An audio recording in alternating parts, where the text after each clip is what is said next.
Ρωσική φωτιά έβρεξε απόψε σε αρκετές περιοχές της Ουκρανίας, καθώς οι ρωσικές ένοπλες δυνάμεις εξαπέλυσαν άλλη μια πολύ μεγάλη συνδυασμένη επίθεση με μη επανδρομένα αεροσκάφη και πυράβλους, που σκοπό όμως είχε να επιφέρει το αντίθετο αποτέλεσμα από αυτό που φέρνει η φωτιά, δηλαδή κρύο και όχι ζέστη, αφού τα σημερινά ρωσικά πλήγματα είχαν ως κύριο στόχο τους τις ουκρανικές ενεργειακές υποδομές, ώστε να τις καταστρέψουν λίγο πριν ξεκινήσει ο χειμώνας, κάτι το οποίο θα έχει φυσικά το αποτέλεσμα να παγώσει κυριολεκτικά η Ουκρανία. Ρωσική επιχείρηση Ολικός Παγετός της Ουκρανίας έχει ξεκινήσει λοιπόν από τους Ρώσους, με κάποιες πληροφορίες για το τι χτυπήθηκε να καταφθάνουν μόλις πριν από λίγο, τις οποίες θα τις δούμε μαζί, ξεκινώντας όμως πρώτα από τις επίσημες ανακοινώσεις. Έτσι λοιπόν, η Ουκρανική πολεμική αεροπορία ανακοίνωσε ότι στην απόψινή ρωσική επίθεση πήραν μέρος 496 μη επανδρομένα αεροσκάφη, 2 υπερηχητικοί πύραυλοι Kinzhal, 42 πύραυλοι κρούς X-101 κάθετος Iskander K και 9 πύραυλοι κρούς Kalibr, δηλαδή σύνολο 549 εισερχόμενα, από τα οποία κατέρριψε και κατέστηλε τα 478 συμπεριλαμβανομένου ενός πυράβλου Kinzhal.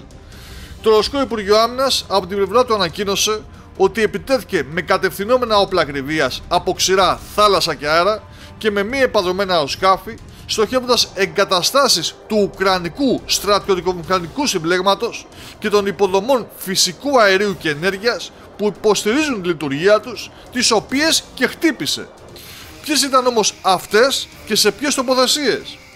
Όπως λοιπόν ανέφεραν πριν λίγο ρωσικά μέσα, χτυπήθηκε το Λβίβ, που βρίσκεται στη δυτική Ουκρανία, κάτι που υποχρέωσε τους Πολωνούς να σηκώσουν μαχητικά αεροσκάφη, καθώς έβλεπαν τα ρωσικά UAV και τους πυράβλους να πλησιάζουν προς τα σύνορα, με τις αναφερόμενες εγκαταστάσεις να είναι το βιομηχανικό κέντρο Sparrow, που λειτουργούσε από καιρό ως κόμβος μεταφορών, συμπεριλαμβανομένου του στρατιωτικού φορτίου που διακινούταν από το αεροδρόμιο του Ρζεζόβ.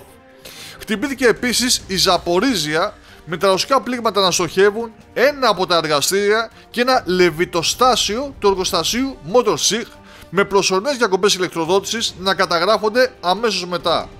Επίσης χτυπήθηκε το Τσερνίγοφ, με φωτιές να αναφέρονται κοντά στον υποσταθμό Πρετσενεσκάγια, ενώ τέλος γράφεται ότι οι Ρώσοι φαίνεται να έπληξαν τον θερμοηλεκτρικό σταθμό Μπουρστίν στην περιοχή Ιβάνο-Φραγκίβσκ και τον θερμοηλεκτρικό σταθμό νούμερο 2 στην περιοχή Χάρκοβο. Αυτά τα λίγα μόλις ανέφεραν ρωσικά μέσα ενημέρωσης, αλλά σίγουρα είναι πολύ περισσότερα, αφού μετά τη ρωσική φωτιά είχαμε μια έκκληση του Ουκρανού Προέδρου Βολοντίμιρ Ζελένσκι μέσω ανάρτησής του, με την οποία ζητάει μονομερής κατάπαυση του πυρός στον ουρανό της Ουκρανίας.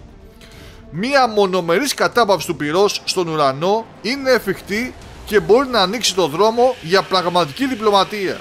Η Αμερική και η Ευρώπη πρέπει να δράσουν για να αναγκάσουν τον Πούτιν να σταματήσει, είπε ο Ουκρανός Πρόεδρος, παραδεχόμενος εμέσως ότι οι τελευταίες εναέριες ρωσικές επιθέσεις έχουν δημιουργήσει μεγάλο πρόβλημα στο Κίεβο, ειδικά στον ενεργειακό τομέα της Ουκρανίας, και προφανώς θα συνεχιστούν, αφού όπως είπαμε, στόχος των Ρώσων είναι να παγώσει η χώρα.